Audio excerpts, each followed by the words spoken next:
This morning, let's explore cultivation of mind. This is Lama Jigme Gyatso doing his imitation of Hermione Granger of the Buddha Joy Meditation School. Welcome to Meditate Like a Jedi. This is the Lama you are looking for. This morning we could chant and meditate and enjoy a lesson or two, but first, if you love Star Wars and you wish to meditate as transformatively as Obi-Wan Kenobi upon the sands of Tatooine, be sure to subscribe and ring that notification bell.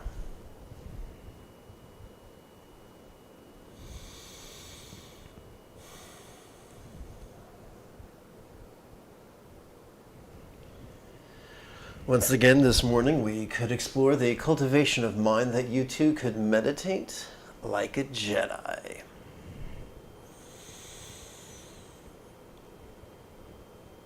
If at any point during this morning's live stream you have a question about meditation or philosophy or even chanting, there is no need to be shy. Simply type your question in great detail in the chat window on the right hand side of the screen. Unless, of course, you're watching a replay, then YouTube does the old switcheroo, and the only place you can type your question is in the comment area below the video. Now, if you're watching live, you won't be able to find a comment area, you just have a chat window. Such is the wonder of YouTube.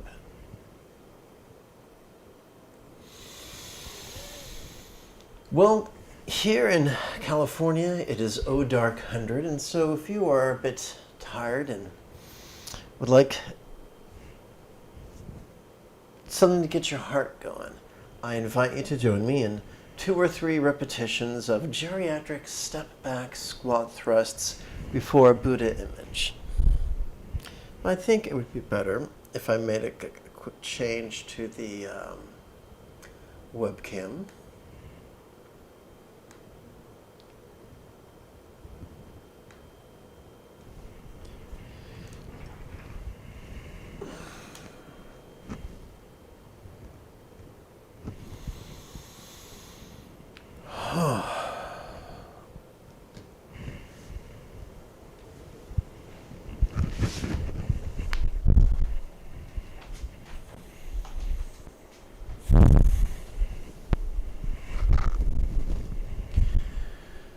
May I liberate all beings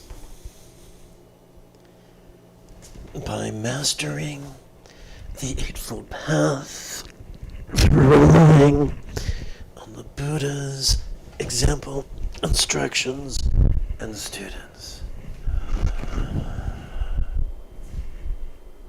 May I liberate all beings by mastering the Eightfold Path, relying on the Buddha's example, instructions, and students. May I liberate all beings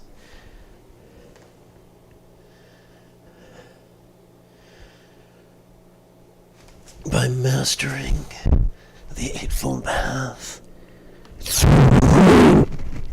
on the Buddha's example,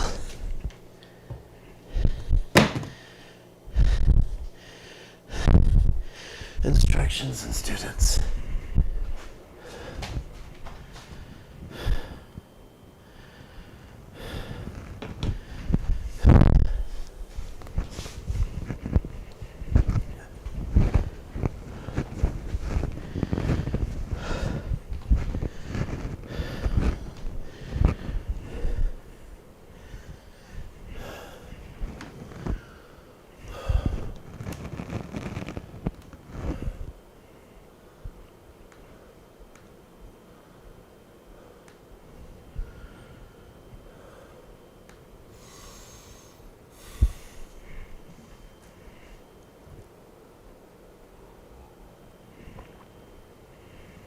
This morning, let us explore the luminous mind discourse from the Anguttara Anguttara Nikaya, translated by Gil Fronsdale, adapted by yours truly. Together, let's chant. Luminous is this mind brightly shining, but it's colored by the attachment that visits it. This unlearned people do not really understand and do not cultivate the mind. Luminous is this mind brightly shining, yet it is free of the attachments that visit it. This the noble follower of the way really understands, so for them there is cultivation of the mind. Now let's go back and make some sense of this. This most likely comes from a portion, I take it back. So this is a mirrored set of verses. Luminous is this mind. So in this context, in some context, like in the phrase clear light, light refers to the non-graspability that we experience as we relax into our out-breath. But in this context, luminous is the opposite. It refers to the perceptual acuity we are treated to during each inhalation when we automatically access our sympathetic nervous system. So when we say brightly shining, this is metaphoric, and it refers to mind's lucidity. Mind is able to perceive sensations, flavors, sense, sounds, sights, and the like, as well as also emote, intend, reason, recall, and imagine. So mind is adroit, it is nimble, it is skillful. Now we're going to continue playing with light as a figure of speech, but it is colored by the attachments that visit it. For the last several hundred years, we've been playing with light filters and how you can have a neutral light source and then subject it to a filter. And we've seen this in theater. I think we first saw this in the European theaters with opera, and then with Penny Dreadfuls, and then eventually with the movie industry.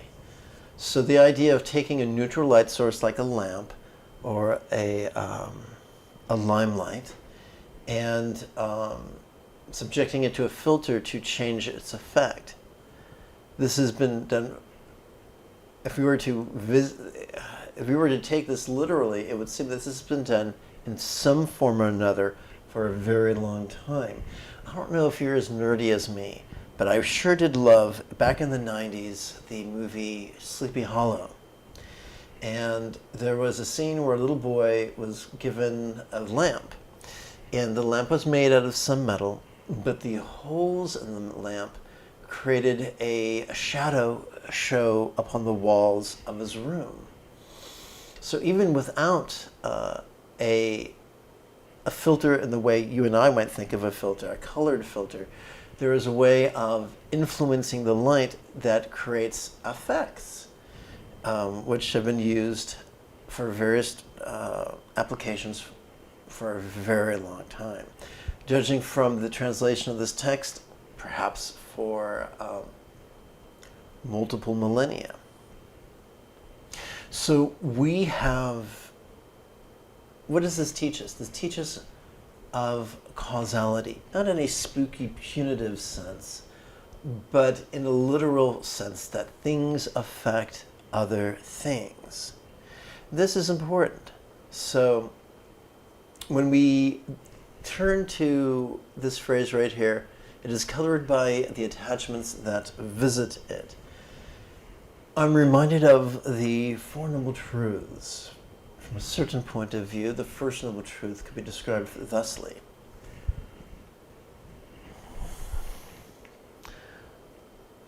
Ask a biologist. They will tell you there are stressors.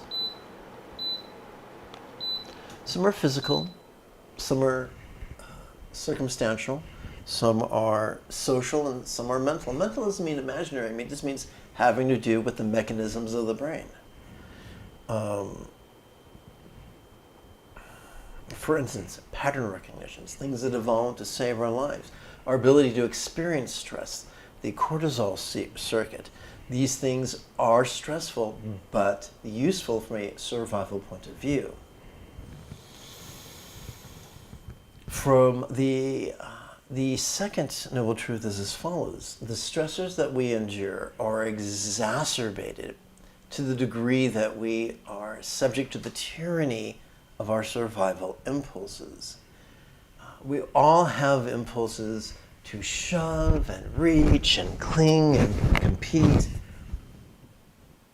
That's not the issue. The issue is, are we controlled by those impulses? The more we are controlled by those impulses, the more we will intensify the stressors that are out of our control. So in Buddhism, we use the Eightfold Path. We use contemplation and meditation and kindness and enthusiasm to help us to manage our impulses. They're still there. We don't want to repress them, but we want to be free from their tyranny.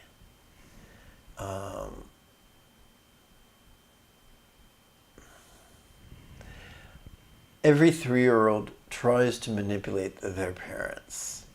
If their parents are wise, it won't work. If the parents are foolish, and the parents become a pawn of the child, bad things ensue. So likewise, we have attachments and aversions and befuddlements and things we cling to, and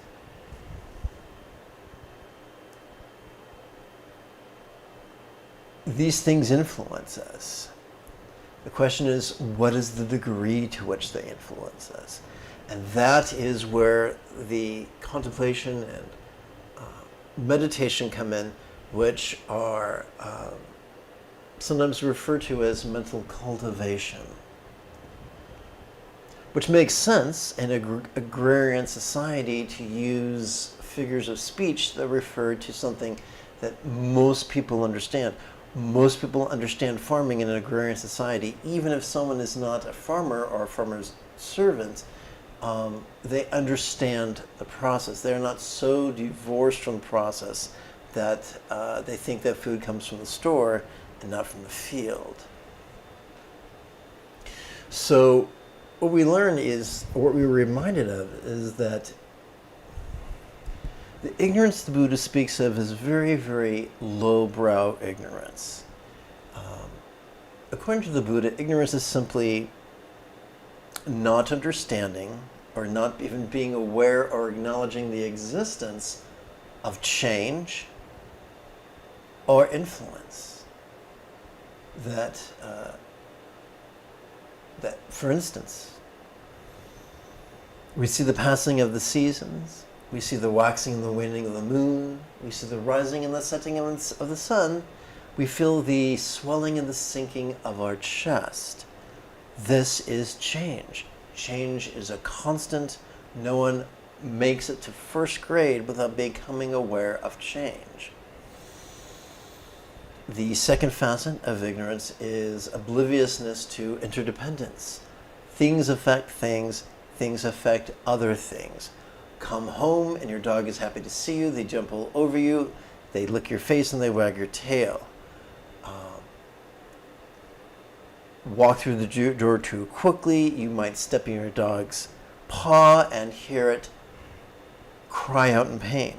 So you've had an effect upon your doggy. So these are wonderful, non-mystical, non-superstitious examples of interdependence and change.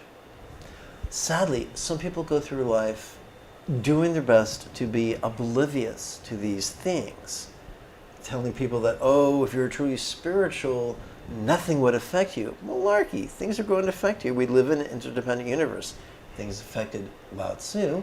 Things affected the Buddha. Things affected the Christ. Things are going to affect us. People say, but I want to live forever. Nobody lives forever. We live in an ever-changing universe. when people are born, they live and they die. And as sad as it is, as uncomfortable it is a reality. And so this is the question of wisdom or ignorance from the Buddhist perspective. Just this fundamental idea. So when people cross their arms and lift their chin and look down their nose and say, this is the way it is, there's nothing you can do to change it, change is not possible, there is no change, that's ignorance. When people would say, I can do what they want, there are no questions, I can run at a cop and try to tackle him, and the cop is not going to assault me or kill me, I am free of consequences, they are sadly mistaken.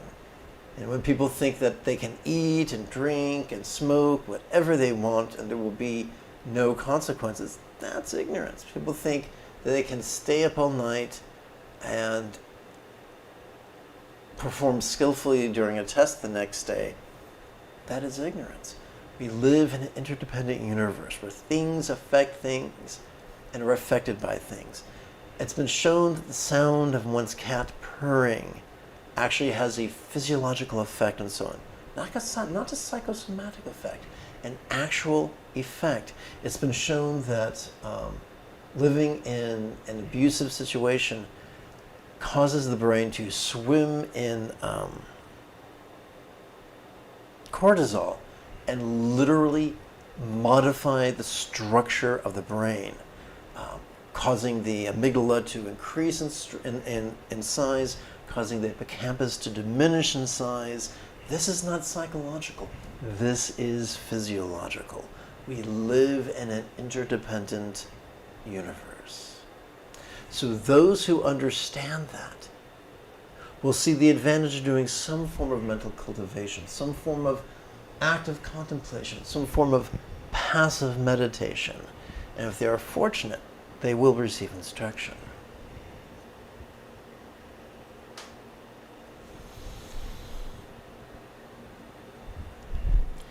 Every 12 hours, I broadcast a live meditation class without any ads. This channel supported exclusively by the generosity of viewers just like you. With your help, this channel could come to support the next generation of nuns, monks, yogis, lamas, and even brick-and-mortar meditation centers, each replete with a resident teacher and their apprentice. If you feel enthusiastic about this and you'd like to help out, even for as little as the cost of 1 cup of coffee a month, that's fine, that's awesome. You're welcome to poke around the description area below the video. There you'll find a Patreon link, a PayPal link, and 2 YouTube buttons, one for joining and one for Super Chat. Click whichever one strikes your fancy. I'm going to check to see if there are any questions at this point.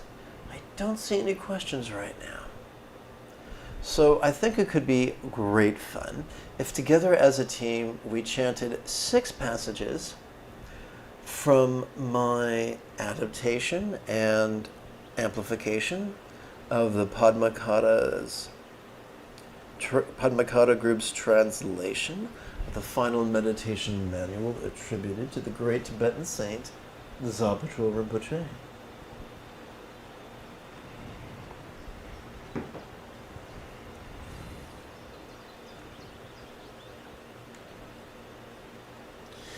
Together. The basis of the Mahayana path is the enlightened mindset. This sublime thought of wishing and acting love is the one path trodden by all the Buddhas, never leaving this noble path of the enlightened mindset. With compassion for all beings, recite this 12-syllable mantra. Wandering in samsara from beginningless time until now. What you have done was what that was wrong, ready to further wandering. From your heart acknowledge all wrongdoing and downfalls as well as confess them. With the 4 powers complete, recite this 12-syllable mantra. The mind holding on to the illusion of I clings to everything. This is the cause of rigid samsara. So is offerings to the exalted in nirvana and charity to the lowly in samsara. Give everything, body, possessions, and virtue, and dedicate the merit to all. Casting all attachments far away, recite this 12-syllable mantra. The noble teacher is the nature of all Buddhas, and of all the Buddhas it is he or she who is the kindest. Seeing the teacher as if inseparable from Jinrei, aha.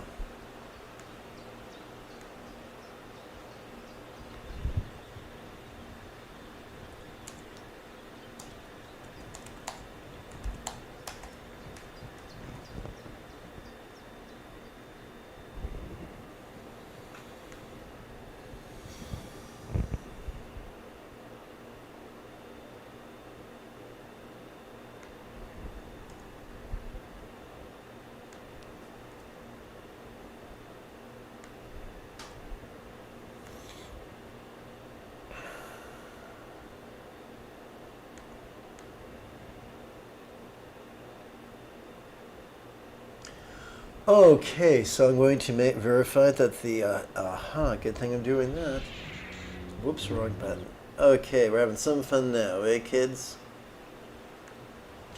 Seeing the teacher as if inseparable from the sage of the Shakyas, habits of mindfulness, empathy, and letting go.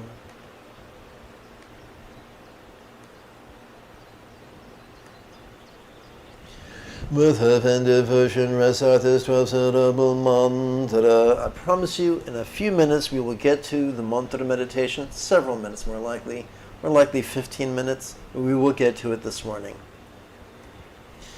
Purifying the obscurations, initiating the practice of the path, and actualizing the four kayas. So, obscurations here is a fancy word for the tyranny of craving and clinging. No, I take it back. The tyranny of competitiveness and clinging.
Okay, let's check on let's synchronize the display. Wrong button. Okay, again, let's synchronize the display and continue with our chanting. Purifying the tyranny of competition and clinging's obscurations, initiating the practice of the path and actualizing the four kayas. The essence of the four empowerments is reliance upon the teacher who acts as an ambassador of the archetype Shakyamuni.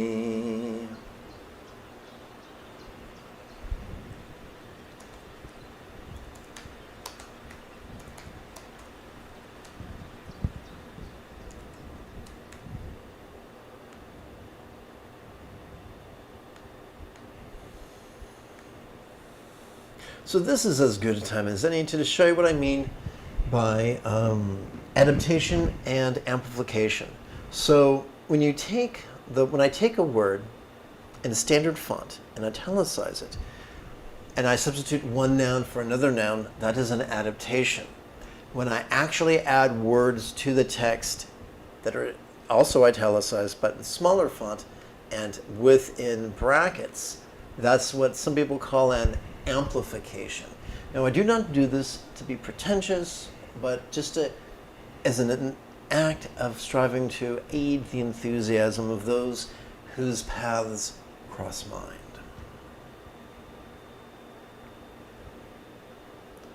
Once again, going to check on the display. Having a tough time with the display this morning. Okay. If you recognize your own mind as like the teachers, all four empowerments are complete. Receiving innate empowerment by yourself, recite this 12-syllable mantra. Well, how is our mind like the teachers? This is not a question of blind faith. We will explore it momentarily. Samsara is nothing other than how things appear to you. If you recognize every circumstance is not graspable as a pure land of light, the good of others is consummated. Sing the purity of everything, converse of all empowerments on all beings at once. Dredging the depths of samsara, recite the 12-syllable mantra. So I guess the next passage I'm thinking of won't be explored till this evening's class, so I'll give you a heads up.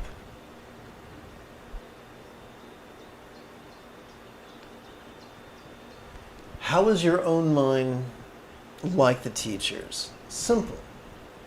As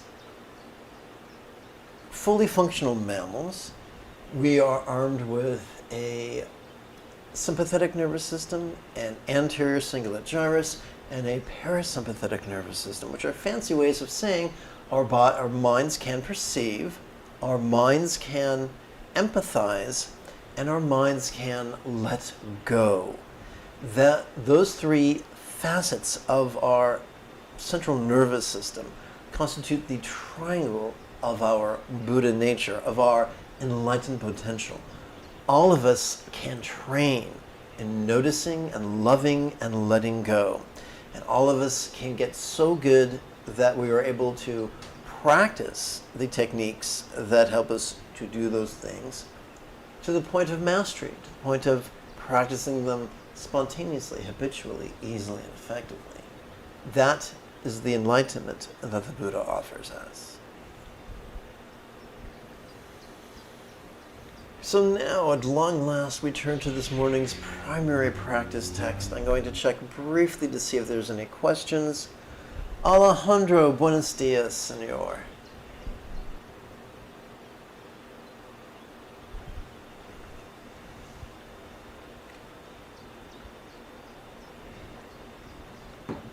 Alejandro, I know very little Spanish. What Spanish I know I share with you as a way to, as an act of respect. If I'm making you, if you feel that my efforts are disrespectful, let me know, for that is the opposite of my intention. I do not mean to brutalize your native tongue. I have a student who is from Sweden, and pronouncing the words he tries to teach me is just an impossibility for this tongue of mine.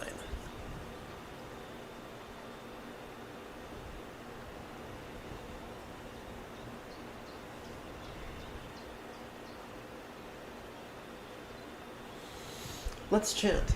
May everyone be free from stress, may everyone be happy, may no one be separated from their happiness. May everyone have balance, free from the tyranny of hating, craving, and clinging. May I liberate all beings by mastering the Eightfold Path, through relying on the Buddha's example, instructions, and students. May I liberate all beings by mastering the Eightfold Path, through relying on the Buddha's example, instructions, and students. May I liberate all beings by mastering the Eightfold Path, through relying on the Buddha's example, instructions, and students.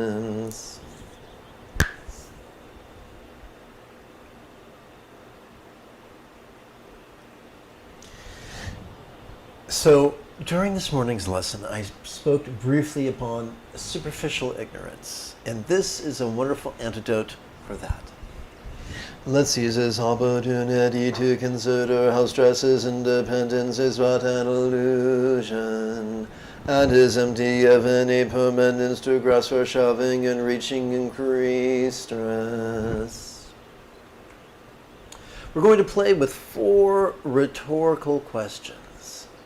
We're going to harmonize the silent and mental recitation of these questions with our inhale, with our inhalation, and our exhalation, and our relaxation.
So when we say resistance, what do we mean? Well, we tend to resist the presence of things we hate by shoving. We tend to resist the absence of things we crave by reaching. We tend to resist the loss of things to which we cling by clinging. But these things wind up multiplying our stress. These strategies, these impulses to shove and reach and cling.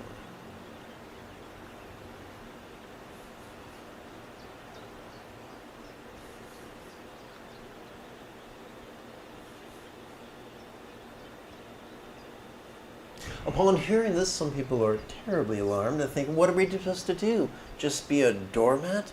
Well, a fringe benefit of practicing the passive meditation that we're going to start in just a few minutes is that it increases our centered spontaneity. It helps us find, imagine if you will, there were 2 toxic extremes that could be likened to adjacent mountains. So there's the mountain of scattered spontaneity. There's the mountain of absence of spontaneity. And where these 2 mountains meet is a valley, through which flows a stream of centered spontaneity. When our choices and utterances and deeds flow from centered spontaneity, then we are able to effortlessly and spontaneously respond to whatever life throws at us in the most skillful way. This isn't supernatural. It's just that meditation, passive meditation, effective meditation, can act as sort of a lubricant, allowing the mechanisms of the mind to work in greater harmony with each other. It has been said that there are 4 levels of mastery. There is ignorance of ignorance. There is awareness of ignorance. There is allow me to rephrase this. There is unconscious ignorance, there is conscious ignorance, there is conscious competence, and there is unconscious competence. For instance, as a child, we put a lot of effort into learning how to tie our shoes. As an adult, we don't think twice about it. We're able to do it without thinking. That's unconscious competence, also known as mastery.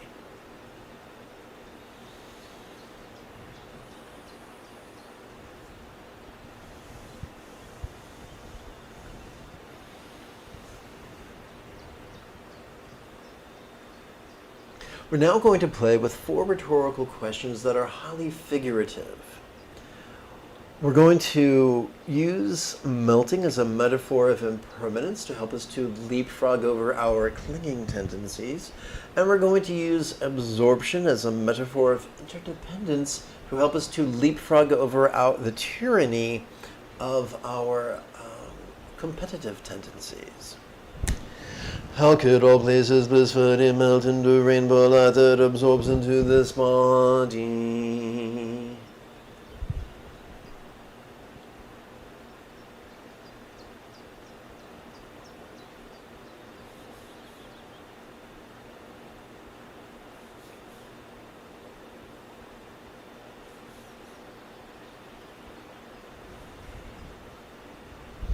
How could all bodies blissfully melt into rainbow light that absorbs into this speech?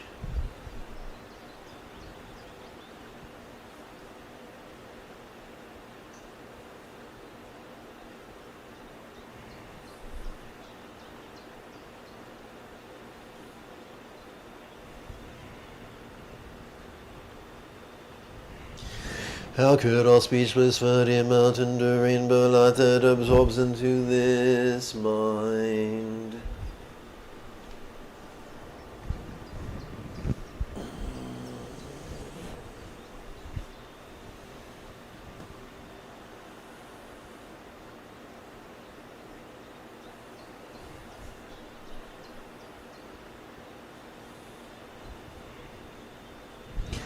How could all minds blissfully melt into rainbow light that absorbs into infinite emptiness?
And now we turn our attention at long last to love's mantra meditations, where we shall lovingly leapfrog over the tyranny of our competitive tendencies. With whom we invoke the example of the Muni wise one, Maha greatly wise one, Muni, yea, of the Shakya, so how we wish enlightenment for all.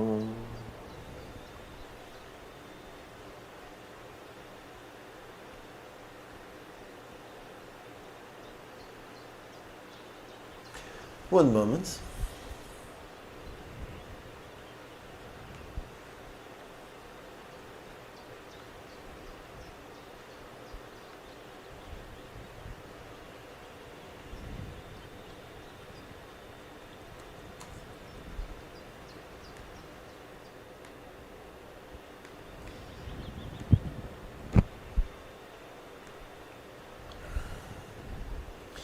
Okay, I'm going to check the display. So let's repeat this. With whom we invoke the example of the Muni wise one, like the Maha greatly wise one, Muni, yea, of the Shaka, so how we wish enlightenment for all.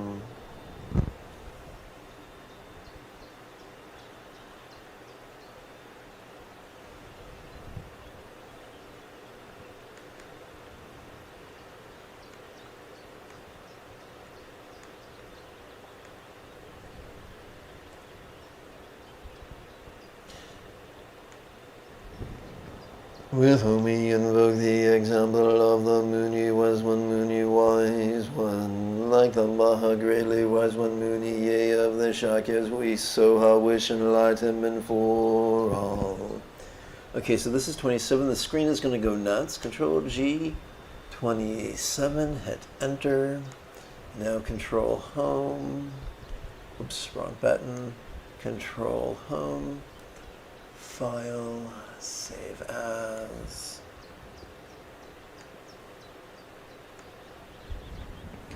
Fourth Wednesday.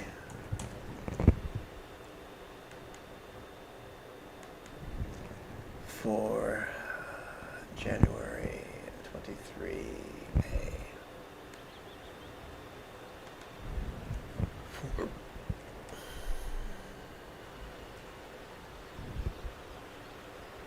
Let's go back to where we began, page 27, and adjust the display.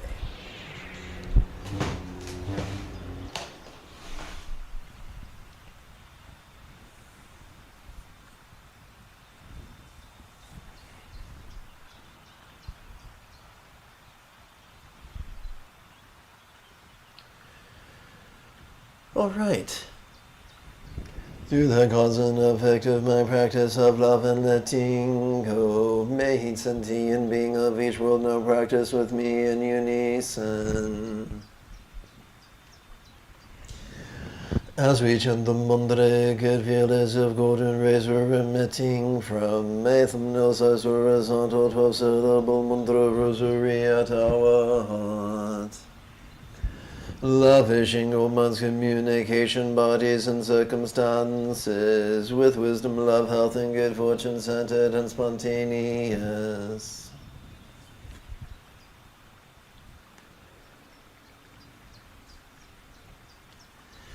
All right, so we're going to play with 4 well wishes, 4 loving wishes. Those loving wishes are going to be blended with figures of speech, sometimes simile, sometimes metaphor. We do this for our brains evolved to think symbolically. So let us lovingly wish. And by the way, it's not our job to control what we feel, but we can influence what we will simply through the use of words. So we're playing with these words to help guide our intention and in the direction of lovingly wishing that all minds now be as wise as a Buddha's mind, symbolized by a one-syllable mantra known as a bija mantra or a seed mantra.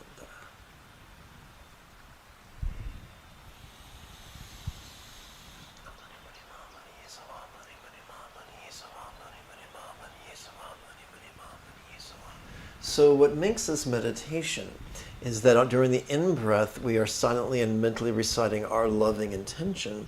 And during our out-breath, as we whisper the mantra, we are physically relaxing as best we can, which helps us to correlate our physical sensations with our mental intentions.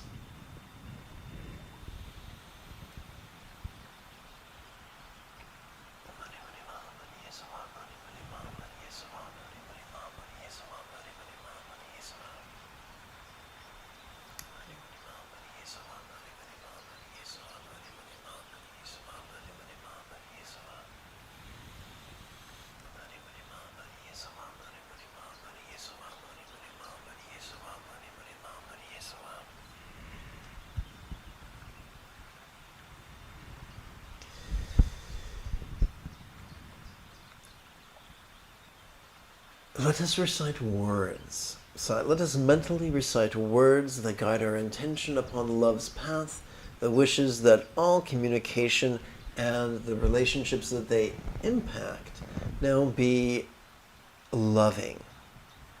That the communication of all beings and the relationships of all beings now be as loving as a Buddha's communication, as a Buddha's relationships, symbolized by mantra.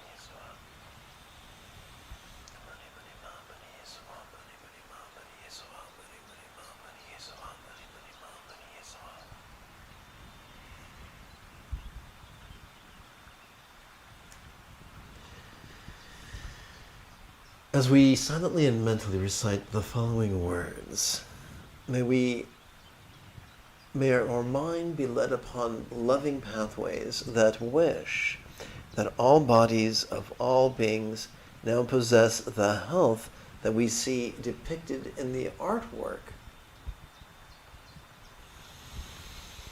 representing the archetypes of enlightenment known in Tibet as a yadam.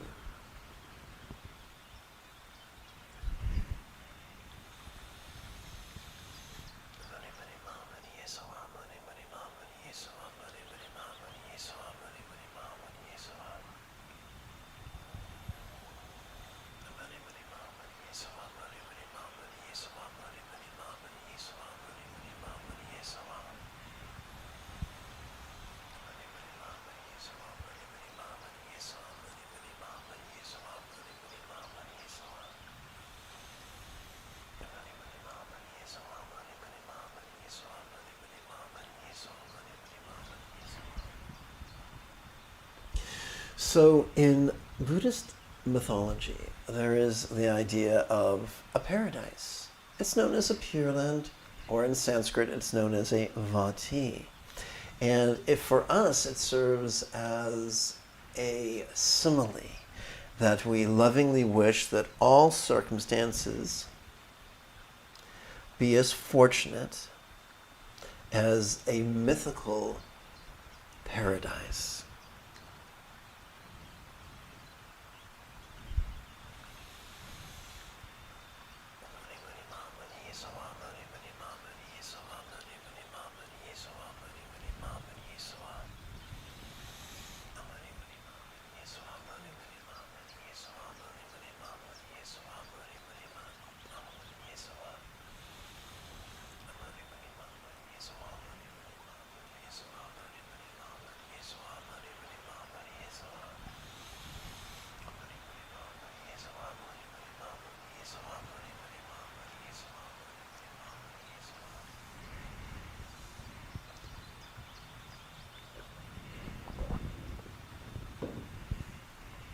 We now shift gears from loving mantra meditation to wisdom's mantra meditation, where we wisely leapfrog over the tyranny of our clinging tendencies.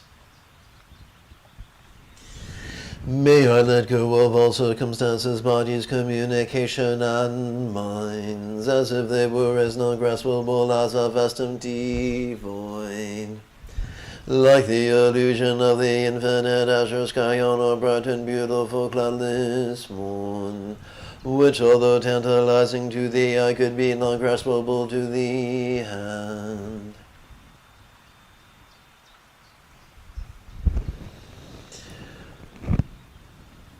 We've just played with 4 metaphoric intentions. Now we're going to play with 4 metaphoric questions. These questions are rhetorical, which is great. We don't have to answer them. All we have to do is blend the recitation with our breathing.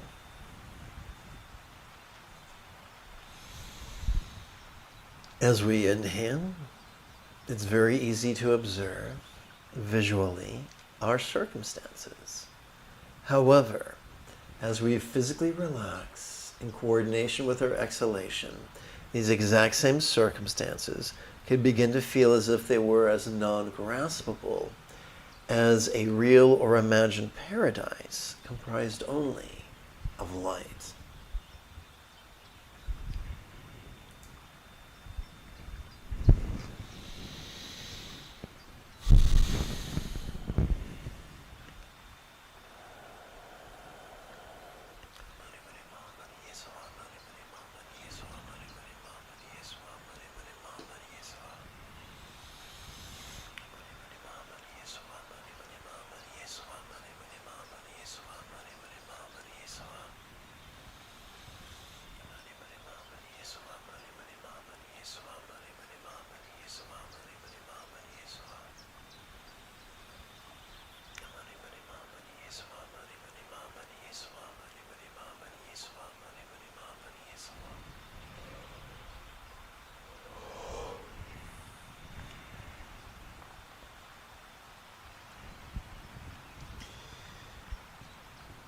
As we breathe in, we could observe the sensual qualities of our bodies.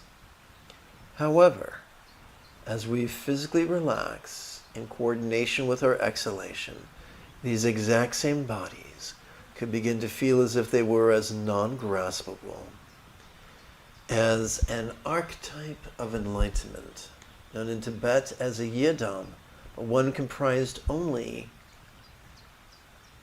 of non-graspable light.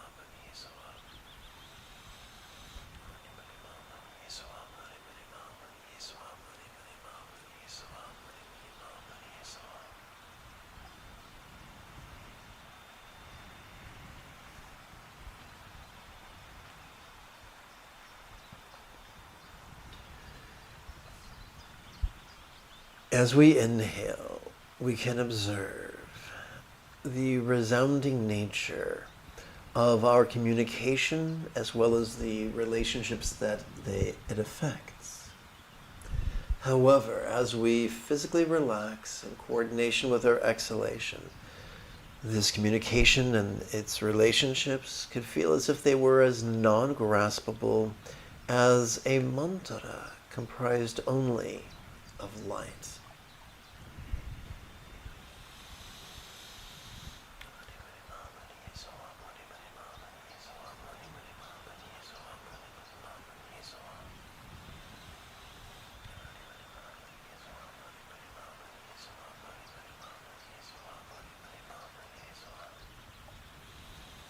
So Nagarjuna popularized the idea of the two truths, that some things are appearing yet not graspable, some things are sensual yet not graspable, some things are resounding yet not graspable. That's what we're playing with right here.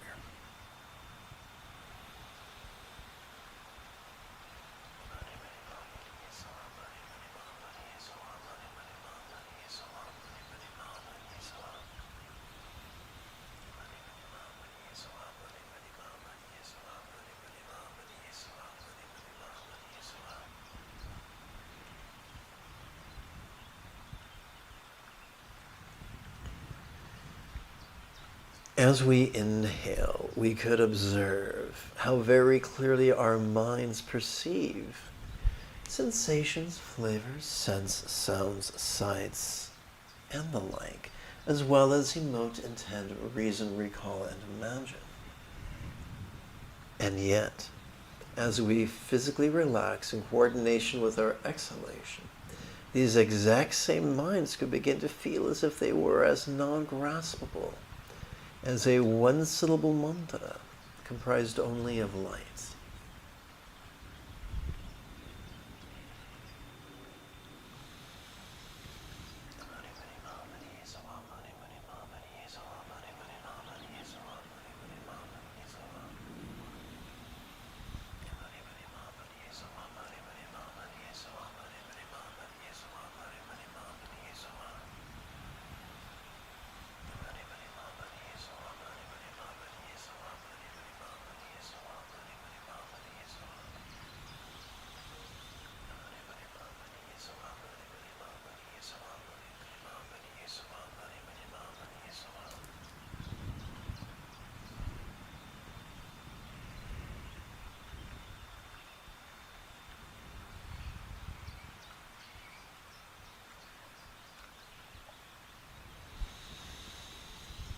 As we inhale, we could silently and mentally recite feeling this, and as we exhale, we could silently and mentally recite relaxing.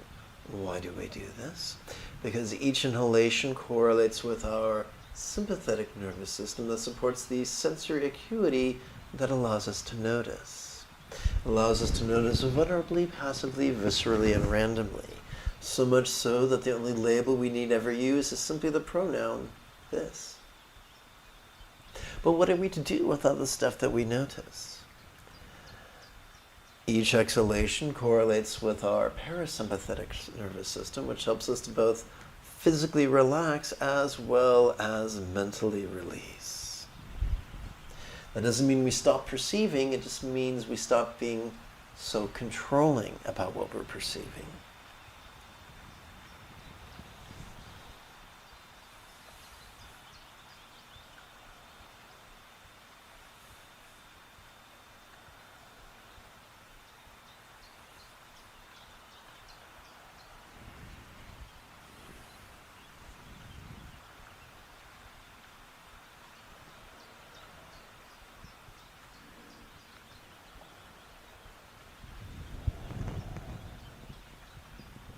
So Alejandro asked a very good question. Is this a Siddhi mantra?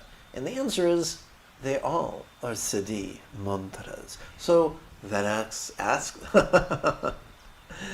that infers the question, what is a Siddhi?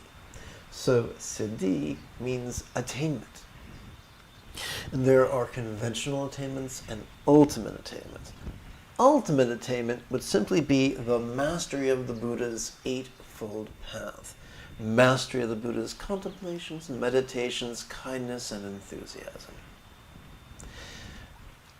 Conventional siddhi typically is categorized under 4 categories: pacifying, increasing, controlling, and wrathful actions. So pacifying would be diminishing sickness, diminishing poverty. Increasing would be increasing health, increasing wealth. Controlling would be pretty much the Jedi mind trick. Making one incredibly persuasive. And wrathful actions basically is exorcism. So are these literal or metaphoric? That's an excellent question. Those who are rigid tend to view these as literal. Those who are flexible view the possibility that these could be metaphoric. When we read the final meditation manual of Zalpatrul Rinpoche, he infers that these are metaphors. That we pacify through letting go and we increase through wishing love. That's it. Easy peasy lemon squeezy. So what makes a mantra powerful is two things. Number one, how the mantra affects your subtle energy. Some mantras agree with us better than other mantras. And what you do with your mind while reciting the mantra. So in this tradition, what we do is we play with loving intentions and we play with rhetorical questions. The loving questions pertain to love, obviously, and the rhetorical questions pertain to the wisdom of letting go. But here's the important thing. We correlate the 4 loving intentions and the 4 rhetorical questions with the 4 bases of mindfulness. The circumstantial, the physical, the interpersonal, and the mental. The main thing that separates Tantra from, what separates Mahayoga Tantra from Sutra is the use of metaphor and the use of mantra. I hope that makes sense, Alejandro.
Let's return our question to the idea of the Siddha mantra.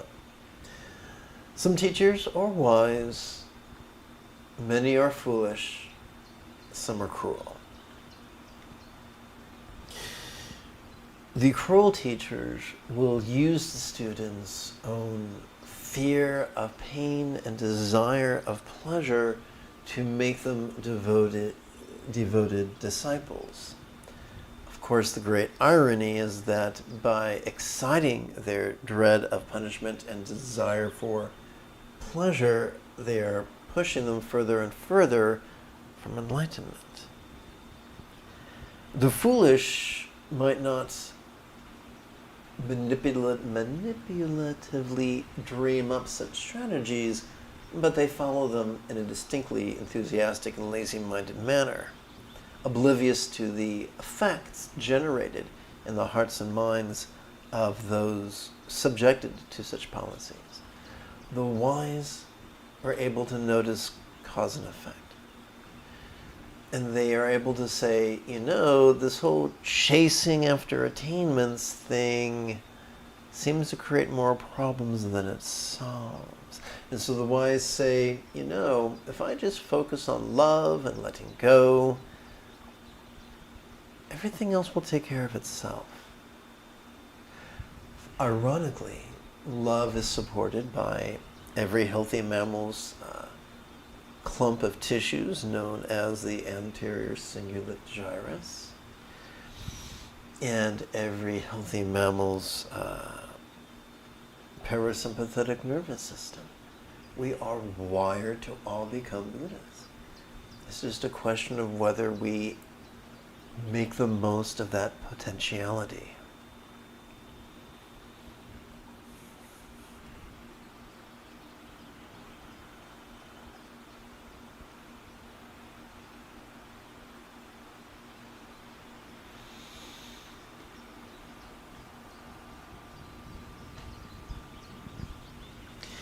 I'm not sure if you're as geeky as me, but there's a wonderful movie from the late 90s called The Matrix. In it, the protagonist, Neo, speaks to a woman known as the Oracle, and she says, "Kid, you got the gift, but I'm not sure, but you look like you're waiting for something. I don't know, maybe your next life." So every healthy mammal is born with the ability to notice and love and let go. The question is whether we will search for techniques to help us to master that potentiality.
May all my speech forms and lots have the wisdom, health, and boon of Buddha's mythical bija mantra yidam and vanti. May all beings like the Buddha, master being, flexible, loving, laid back, egalitarian, cooperative, and kind. May all beings practice of kind communication, conduct, and commerce flow spontaneous and uncontrived. May all beings like the Buddha master the Eightfold Path as well as liberate all others. May each being take auspicious rebirth, complete the Buddha's path, and then help all others do likewise.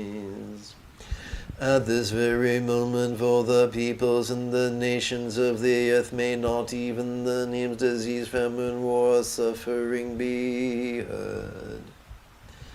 Rather may their kind conduct merit wealth and prosperity increase, and may supreme good fortune and well-being always arise for them. Beginning with Kuntu Zangpo and Great Dorje Chang down to my own kind Dusru Lama. Whatever aspirations they have made to benefit beings, may I accomplish them all.